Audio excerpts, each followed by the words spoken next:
Yeah, welcome back to the Fire and Water Cooking Channel. I'm Darren, of course, and today I'm going to do something I haven't done on the channel before. I'm going to do some pastrami burnt ends, but we're going to do them sous vide style. And I've done several burnt end videos before, pork belly, hot dog, what have you.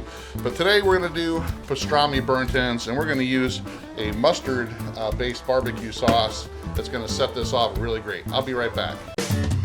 Smoking, grilling, getting hot and hotter, sous vide and chilling from fire and water.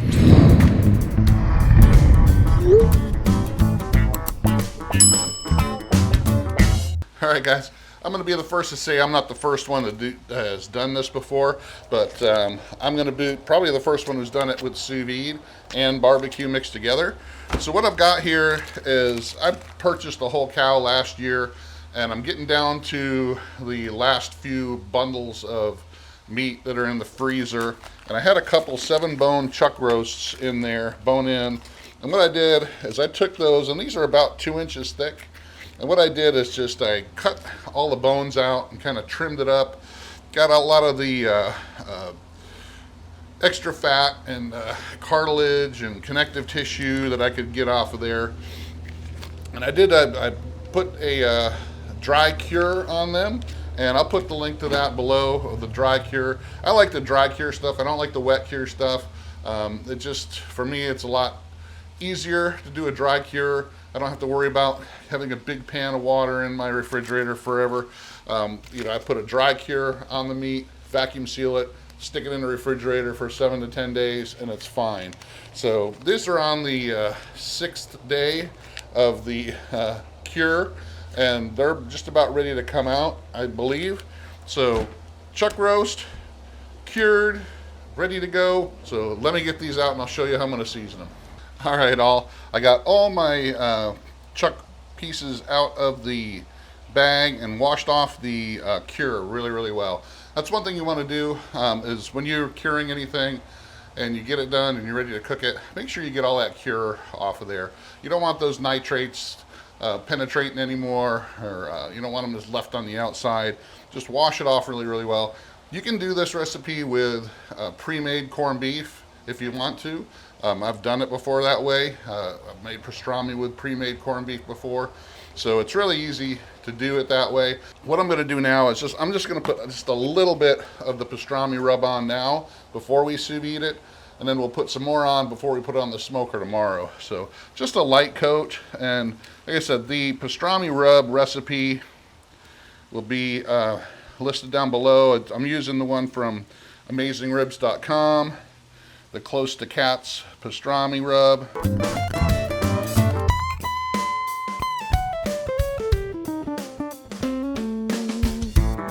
On both sides, and we're going to bag them up, put them in the sous vide. I'll be right back when we're putting it in the sous vide just to show you. All right, guys, I got these all seasoned up, re-vacuum sealed in the nice vacuum sealer bag. This is probably about 3 pounds of chuck roast in here, just to let you know. Just a nice, easy, light coat of the pastrami rub when we're sous videing. Then when we take it out, we'll be able to put some more rub on, stick it in the smoker, and it'll turn out perfect. All right, I'm going to get these in. My sous vide is up to temp, so I'm going to go ahead and put both of these bags in the container. It's a good thing about having this bigger Anova container is that I don't have to worry about not having enough space, because this is over 3 pounds of meat here, and you see it fits just fine. Got my Anova Pro working just fine, and it's already set, and it just turned, so it's actually going to be right at 24 hours when this is done.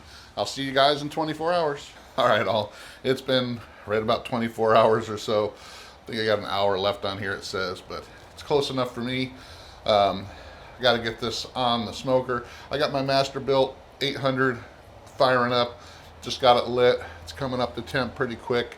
It's a little chilly out here today in Florida, so it is, November, so it is just a little bit chilly. So what I'm going to do is get these chuck roasts out of the sous vide bath. We're going to cut them up into chunks.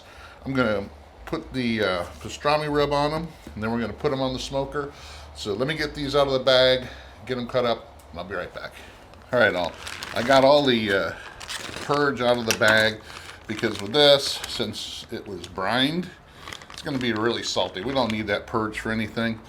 You're not going to want to use it for any kind of gravy or anything. We're not going to do that with this anyway, but just recommend if you're ever sous videing corned beef or anything like that that's been cured, you really don't want to keep the purge at all, just for the fact it'll have all that salt and everything in there. All right, so this is what it looks like, guys.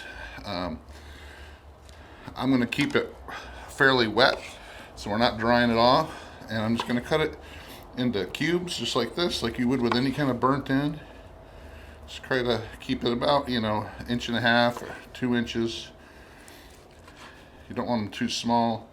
You want them big enough to, because they're still going to break down more when they're on the smoker. So you still want to have a decent size chunk, and you can see that's well cured. Let me get you a close up here so you guys can see just how pink that is. So that is pretty well cured and corned. So let me get the I'm going to take my bowl here, put my chopped up corned beef, what it is right now. It's not pastrami until after it's smoked, believe it or not. So I'll put some of those in here. I'm going to take my pastrami rub and just pour it in the bowl on top of the meat and just shake it up. Coat it as much as you can. Make sure you got all the sides covered in that rub. If you need to put a little bit more in there, go right ahead. Just make sure it's covered. And then we're going to put them on the tray, put them in the smoker. All right, I'll be right back, guys. We're going to do this with the rest of these. Make sure, like I said, they're just covered up. Make sure you got plenty of room on your rack. I keep mine on a rack here to keep them out from under any kind of liquid that's going to build up on the pan. Plus, it lets the smoke get all the way through, all the way around it. So anytime I do anything like this, I put it on a rack, on a pan, instead of just putting it on the pan. So that's always better. It keeps the crust over the whole piece of meat. So let me finish doing this up, guys, and I'll be back when we're putting them on the smoker.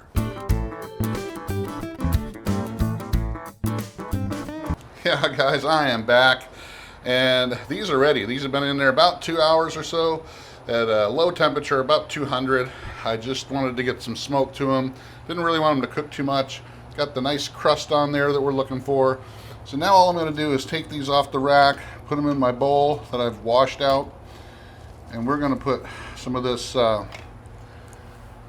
South Carolina mustard-based sauce on them, and then we're going to put them back in the smoker at a higher temperature to kind of glaze them up, just like you would with any type of burned end. So this is going to be a real treat. So I'm going to take about half of them here first. I got my sauce here.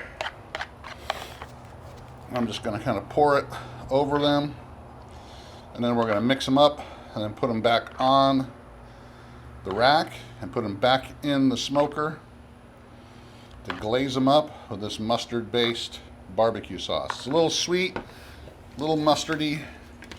It's going to go perfect with these. It's going to taste like you're eating a pastrami sandwich without the bread. I don't want to mix them up too much because I don't want to take off that bark that we just developed, but just enough to get coated with the sauce. And we'll put them back on, and we'll stick them in the smoker to glaze up. And I'm not going to bore you with me doing all that. So there you go. We'll finish doing this, and I'll put them back in, and I'll see you when they're done. All right, guys, here they are. all ready to go, all sauced up, glazed up, cooked for a long time. I'm gonna take a bite out of this. Wow, so tender. Real pastrami taste. Check it out, guys. Like I said, you can do this with your own, hand brined beef of any kind. You can also do it with a pre-brined corned beef. Check it out. Make sure you follow us on Facebook, Instagram. Follow the Facebook groups and page. I'll see you again on the next Fire and Water cooking video. Thanks, guys.